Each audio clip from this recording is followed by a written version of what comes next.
দেখো আজকের এই ক্লাসে আমরা আরও কিছু গুরুত্বপূর্ণ বাংলা বাক্য খুব সহজভাবে যার ইংলিশে ট্রান্সলেট করবো। দেখো এগুলো আমরা ডেইলি লাইফে আমরা বাংলাতে বলি, কিন্তু এগুলো কি করতে হবে না, ইংলিশে বলতে হবে। দেখো বাক্যগুলো কি আছে, তাদেরকে আমার কিছু দেওয়ার আছে, তার কিছু লেখার আছে, জীবনের থেকে তার কিছু শেখার আছে, আমার এখন কিছু খাওয়ার আছে। দেখো এখানে আমরা যখন কোনো কিছু আছে বোঝাবো, কোনো কিছু করার আছে, দেখার আছে, বলার আছে, তখন আমরা কি করব, সামথিং টু ব্যবহার করব। দেখো একটা বাক্য সুন্দরভাবে ট্রান্সলেট করলে প্রত্যেকটা বাক্য একইভাবে আমরা ট্রান্সলেট করতে শিখে যাব। শুধুমাত্র আমাদেরকে মন দিয়ে প্রথম থেকে শেষ পর্যন্ত আমাদেরকে বুঝে নিতে হবে বিষয়টা। দেখো তাদেরকে আমার কিছু দেওয়ার আছে, তাহলে কি এখানে সাবজেক্ট কার মনে হচ্ছে, কোনটা, তাদেরকে না আমার? নিশ্চয়ই সবাই বুঝতে পেরেছো যে এখানে আমার আমার কিছু দেওয়ার আছে, কাকে না, তাদেরকে। তাহলে আমার আইটা হলো সাবজেক্ট। প্রত্যেকবারে কি করব, আয়ের পরে অর্থাৎ সাবজেক্টের পরে আমরা হ্যাভ বা হ্যাজ যে কোনো একটা বসাবো, সেটা কিন্তু সাবজেক্ট অনুযায়ী। আয়ের পরে আমরা তো হ্যাভ বসাই, তাহলে আই হ্যাভ, এটা তো ফার্স্ট পারসন সিঙ্গুলার নাম্বার। ওকে, তাহলে আই হ্যাভ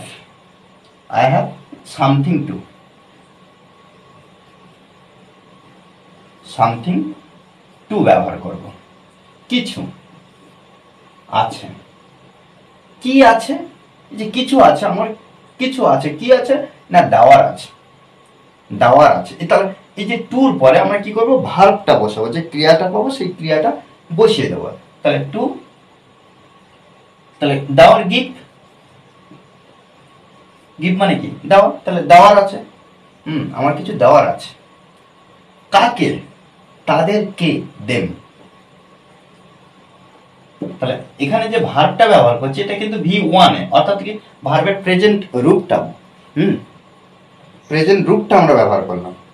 ওকে, তার কিছু লেখার আছে, কার লেখার আছে, তার এখানে আমরা হি ব্যবহার করব। হির পরে আমরা কি বসাই, হিটা হলো third person singular number, third person singular number, সে হিসেবে আমরা হ্যাজ বসাবো। He has something two.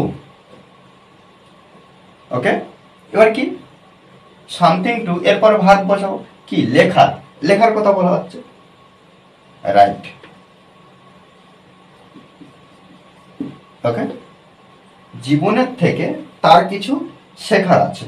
এখানে দেখো সাবজেক্ট কোনটা, তার কিছু শেখার আছে, কোথা থেকে না, জীবনের থেকে। প্রথম বাক্যটার মতন আমার কিছু দেওয়ার আছে, কাকে দেওয়ার আছে, তাদেরকে দেওয়ার আছে। তাহলে এখানে আমরা কি করব না, তার হি ব্যবহার করব। হি সামথিং টু একইভাবে, আচ্ছা হির পরে আমরা হ্যাজ বসাবো, হ্যাজ, তারপরে সামথিং টু।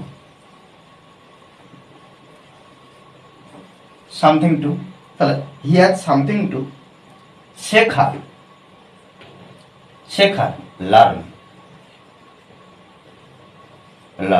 মানে কি, শেখা। তাহলে তার কিছু শেখার আছে, কার থেকে না, জীবনের থেকে বোঝাচ্ছে আমরা, তাহলে এখানে ফ্রম ব্যবহার করব, ফ্রম লাইফ। ওকে, আমার এখন কিছু খাওয়ার আছে। দেখো কার খাওয়ার আছে, আমার, আয়ের পরে আমরা হ্যাভ বসাবো। আই হ্যাভ সামথিং টু, কিছু, সামথিং টু